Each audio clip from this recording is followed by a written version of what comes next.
2021년 부동산 모두 상승 전망을 하고 있습니다. 왜냐하면 부동산 가격이 올라가지 않을 이유가 없기 때문입니다. 다시 말하면 하락할 이유를 찾기 힘든 상황입니다. 부동산에서 가장 중요한 것은 입지라는 것을 전제하고 현재 상황에서는 다음 세 가지를 기억하시면 되겠습니다.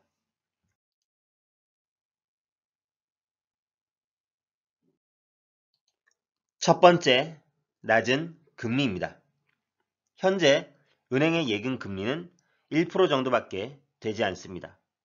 그나마 높다는 저축은행의 정기예금 상품도 2% 초반을 제시하며 높은 금리라고 고객들을 유치하고 있습니다. 그럼 1억을 은행에 넣어두면 1년 뒤에 받는 이자는 얼마나 될까요? 금리가 2%라고 가정하면 이자는 200만 원이고 세후 금액은 200만 원도 채 되지 않습니다.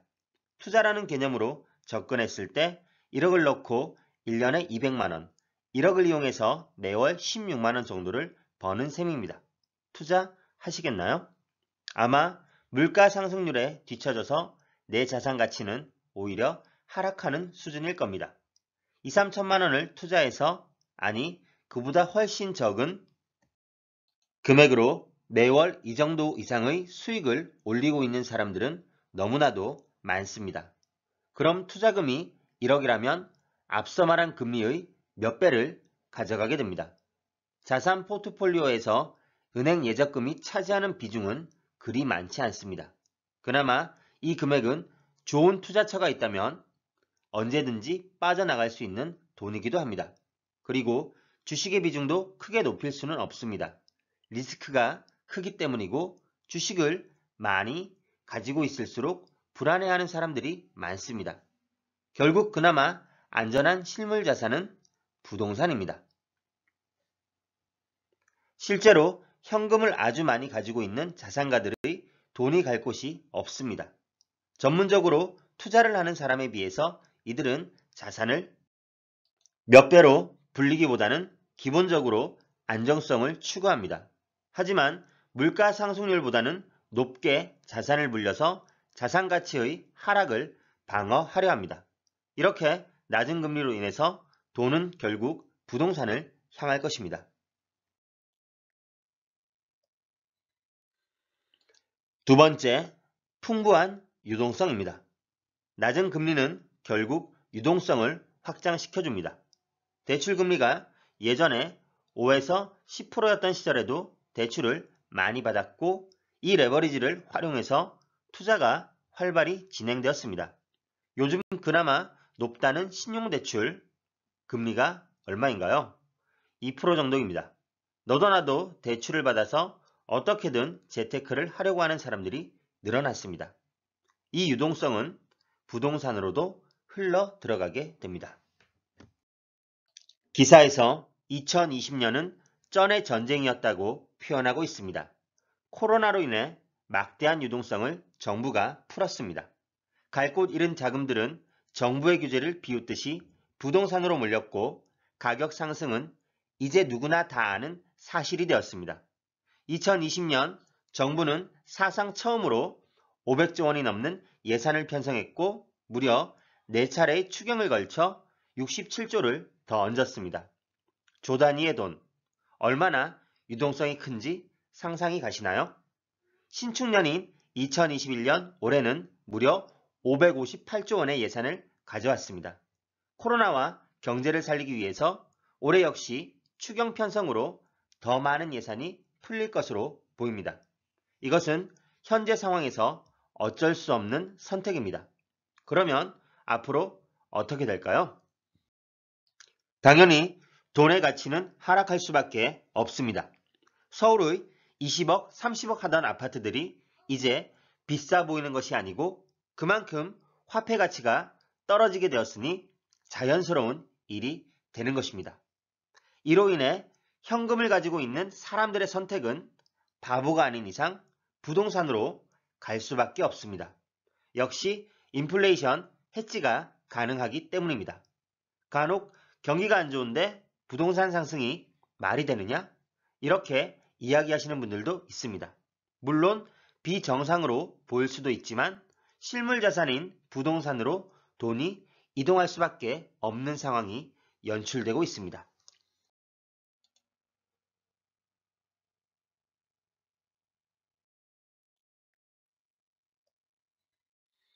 세 번째, 앞으로도 이어질 부동산 규제입니다. 부동산 대책 너무 많이 나왔죠? 매번 체크하기도 힘들 정도였습니다. 하지만 이것들을 모두 기억하거나 암기할 필요는 없습니다. 큰 방향을 알고 계시면 됩니다. 이 규제의 타깃은 누구죠? 네, 다주택자들입니다. 정부의 기조는 1가구 1주택으로 가고 있습니다. 최근에 이와 관련해서 법 발의 관련 뉴스가 나왔지만 이미 그 전부터 이것은 규제의 대전제였습니다. 어떻게 해서든 다주택자가 되지 못하도록 그리고 다주택자들이 매물을 내놓도록 만들고 있습니다. 그래서 최근까지 조정 대상 지역은 무려 111곳입니다. 북한 빼고 다 규제 지역이라는 우스갯소리도 나왔으니까 규제가 상당한 것이 현실입니다. 그리고 710 대책은 정말 세금에 대한 규제가 상당히 강했습니다. 특히 취득세 중과가 있었죠.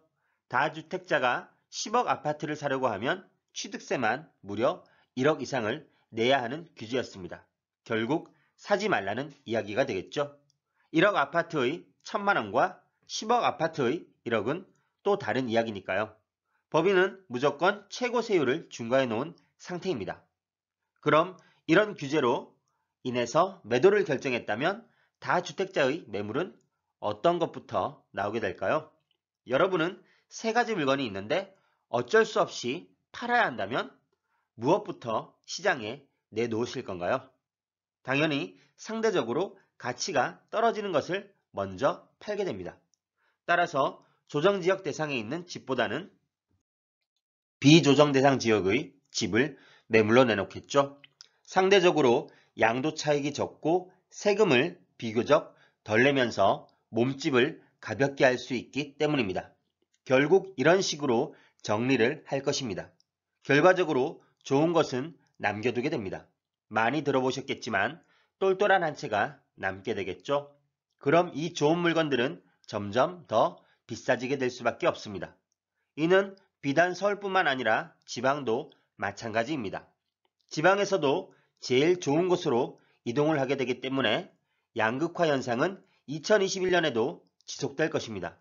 현재 이런 부동산 규제와 정책으로 인해서 전세 매물이 감소되었고 전세값은 폭등 수준이 되었습니다.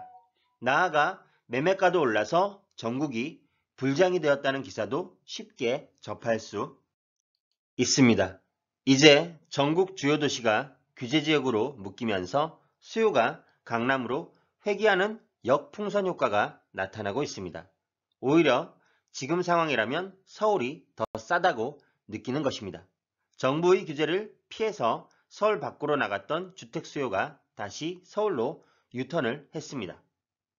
이런 상황은 또다시 되풀이될 것으로 보입니다. 2021년에도 기회는 충분히 있을 것입니다. 2020년에 기회를 놓쳤다면 하나씩 차근차근 준비해서 좋은 성과를 만드는 한 해가 되기를 바라겠습니다. 감사합니다.